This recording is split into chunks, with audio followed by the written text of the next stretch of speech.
ചേട്ടൻ mono act അങ്ങനത്തെ പരിപാടിയൊക്കെ ഉണ്ടായിരുന്നു? മോണോ ആക്ട് ഞാൻ ചെയ്തിട്ടില്ല. ഞാൻ കഥാപ്രസംഗം ഉണ്ടായിരുന്നു. എന്റെ കഥാപ്രസംഗങ്ങളുടെ വ്യത്യാസം ഞാൻ പറഞ്ഞുതരാം. ഈ കഥാപ്രസംഗം ഈ കുട്ടികൾ ചൊല്ലുന്നൊക്കെ ബലാത്സംഗം, അയ്യോ അരുതേ, മറ്റേ വേദന പരിപാടി ഞാൻ കൊണ്ടുവരുന്നത് അറിയോ? എന്റെ ഒരു കഥാപ്രസംഗത്തിന്റെ സംഭവം എന്താ അറിയോ? ഓണക്കാലത്ത് ഏത് പച്ചക്കറിയാണ് ഏറ്റവും അടിപൊളി പച്ചക്കറി എന്ന് അറിയാൻ വേണ്ടിയിട്ട് സെലക്ട് ചെയ്യാൻ വേണ്ടിയിട്ട് മാവേലി മുത്തച്ഛൻ പാതാളത്തിന് വരിക. പച്ചക്കറികളൊക്കെ ഡ്രസ്സൊക്കെ ഇട്ടിട്ട് ഏത് പച്ചക്കറിയാണ് അടിപൊളി ഓണത്തിന്റെ അത് വന്നിട്ട് ഇങ്ങനെ ഇപ്പൊ ഫോർ എക്സാമ്പിൾ അതിലൊരു സാധനം പച്ചക്കറികളായ പച്ചക്കറികളെല്ലാം മാവേലി മുത്തച്ഛനെയും കാത്തു നിൽക്കുകയാണ്. മത്തങ്ങ, കുമ്പളങ്ങ, അച്ചിങ്ങ, പീച്ചിങ്ങ, വഴുതനങ്ങ, പടവലങ്ങ, ക്യാബേജ്, മുള്ളങ്കി, തക്കാളി, വെണ്ടയ്ക്ക, പാവയ്ക്ക, വാഴയ്ക്ക, കക്കരിക്ക, വെള്ളരിക്ക, മുരിങ്ങക്കായ തുടങ്ങിയ എല്ലാ പച്ചക്കറികളും ഉണ്ട് എന്നൊക്കെ പറഞ്ഞിട്ട് ആ ഒരു വൈബ് സാധനം. മറ്റേ അയ്യോ അമ്മയെന്നൊക്കെ കരയുമ്പോ ഞാൻ ഇവിടെ കിടന്നത് തക്കാളി ചീത്ത പറഞ്ഞുകൊണ്ട് പടവലങ്ങ പാടാണ്.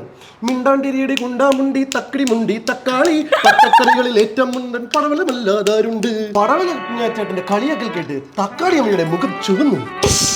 ഈ സാധനങ്ങളൊക്കെ